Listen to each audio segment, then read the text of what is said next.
Welcome to my channel, where there is no mercy or comfort. If you love fear, you're in the wrong place and risking your life, because what I present is aimed only at dear hearts. What I'm about to tell you is not innocent things, but sick things. I will talk about the terrifying and frightening things I have found in the world, or within myself, or in this video. But before I begin, don't forget to subscribe to my channel and hit the bell button to receive notifications of more scary videos. And if you dare, leave a comment below the video and tell me your opinion. But be careful, you may regret it. Now, without further delay, let's delve into the world of horror, but don't expect to come out unscathed. Scary story. In this story, you will uncover the chilling truth of the phantom surgeon.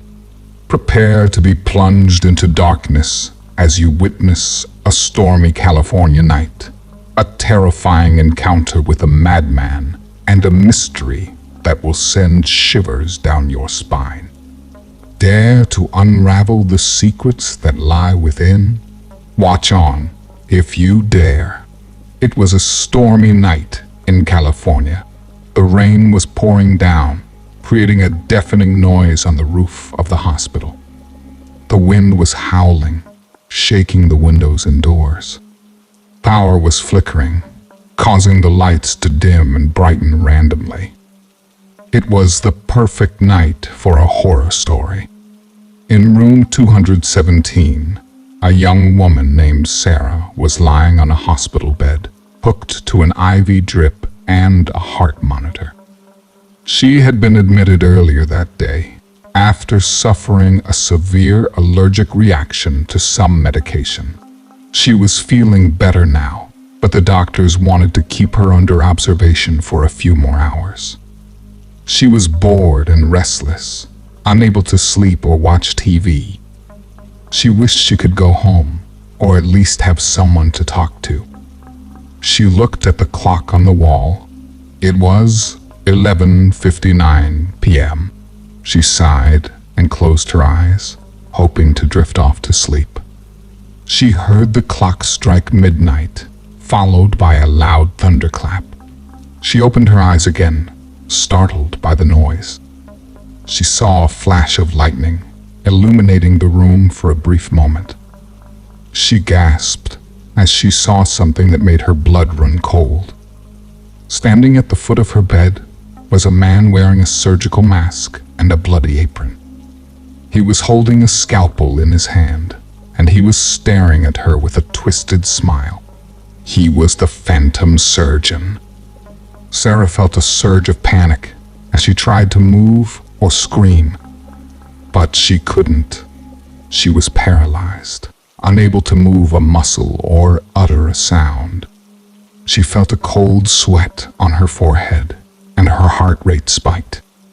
She looked at the heart monitor and saw the numbers go up rapidly.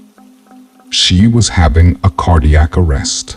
The phantom surgeon chuckled as he moved closer to her.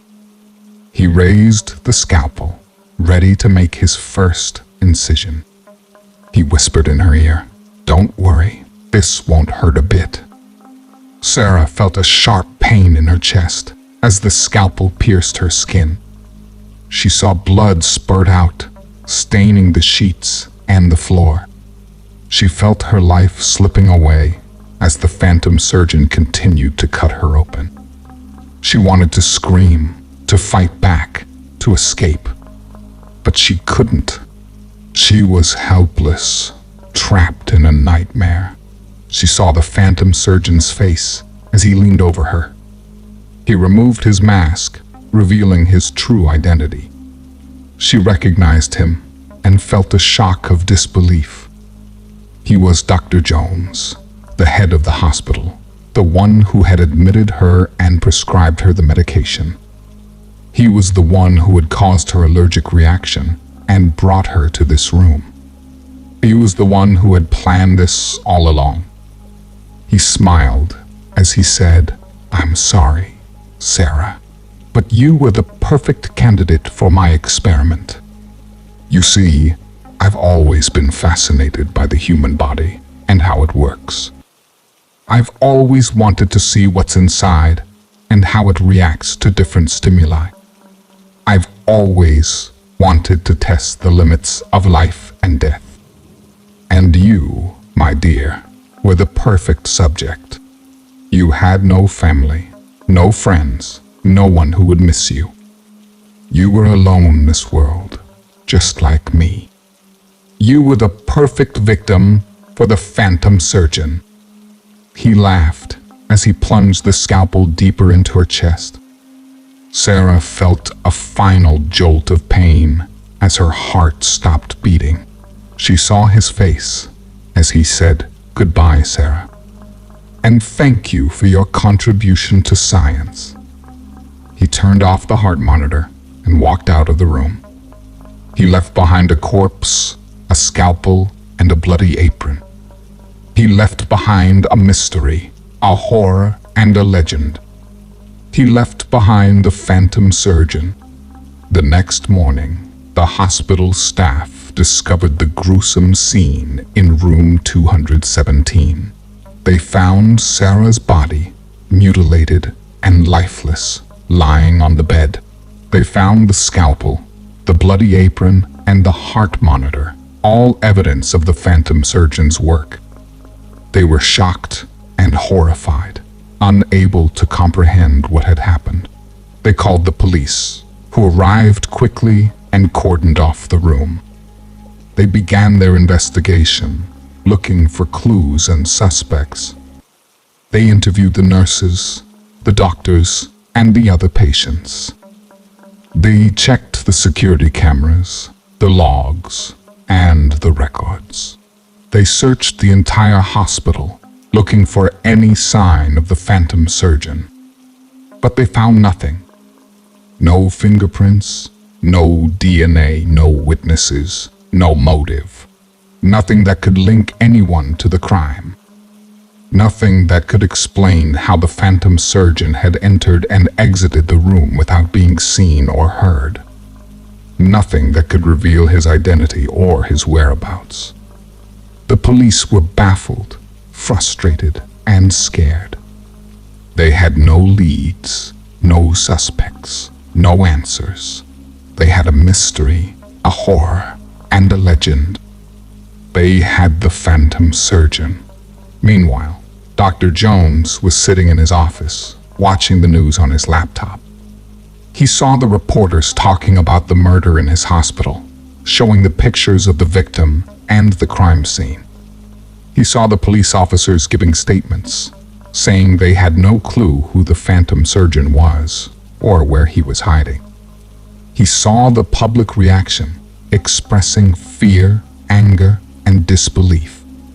He smiled as he closed his laptop. He felt a sense of satisfaction, pride, and excitement. He had done it. He had pulled off the perfect crime. He had fooled everyone. He had escaped justice. He had become the phantom surgeon. He opened his drawer and took out a folder. He opened it and looked at the papers inside. They were his research notes, his experiment results, his findings. They were his secrets, his discoveries, his achievements. They were his life's work. He had been working on this project for years, ever since he became the head of the hospital. He had been using his position, his authority, and his resources to conduct his experiments. He had been selecting his subjects, his victims, from the patients who came to his hospital. He had been manipulating their medical records, their prescriptions, and their treatments. He had been luring them to his trap, his room, his operating table. He had been performing his surgeries, his tests, his procedures. He had been exploring the human body, its functions, its reactions. He had been pushing the boundaries of life and death, of science and ethics, of reality and madness. He had been creating the phantom surgeon. He looked at his notes and felt a thrill of curiosity. He had learned so much, but he wanted to learn more. He had done so many experiments, but he wanted to do more. He had killed so many people, but he wanted to kill more.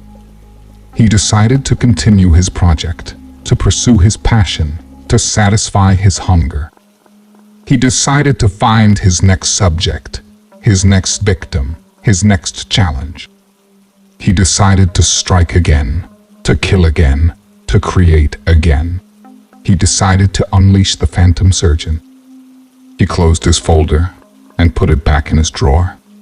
He got up from his desk and put on his coat. He walked out of his office and headed to the elevator. He pressed the button and waited for the doors to open. He saw a nurse walking by, carrying a clipboard. She smiled at him and said, "Good morning, Dr. Jones. How are you today?" He smiled back and said, "I'm fine, thank you." "And you?" she said. "I'm good, thank you. I'm just going to check on the patients in room 218. They're recovering from a minor surgery," he said. "Oh, really? What kind of surgery?" she said. "Just a routine appendectomy. Nothing serious." He said, "I see. Well, I hope they're doing well." She said, "Thank you, Dr. Jones." "You're very kind," he said. "No, thank you. You're very helpful." He looked at her clipboard and saw the names and details of the patients in room 218. He memorized them and felt a spark of interest. He said, "Well, I have to go now. Have a nice day." She said, "You too, Dr. Jones. See you later." He nodded and entered the elevator. He pressed the button for the basement, where his car was parked. He waited for the doors to close. He smiled as he said to himself, "Room 218. That sounds like a good place to start." He laughed as he felt a surge of anticipation. He was ready for his next experiment, his next surgery, his next masterpiece. He was ready for his next victim, his next subject, his next contribution. He was ready for his next horror. He was ready for the phantom surgeon, the end. Thank you for joining us for this spine-tingling story. We hope you found it both thrilling and thought-provoking. If you enjoyed this video, please consider participating in our channel by subscribing, liking, and sharing it with your friends. Your support goes a long way in helping us create more engaging content for you. Goodbye, and may you always tread carefully in the world of the unknown.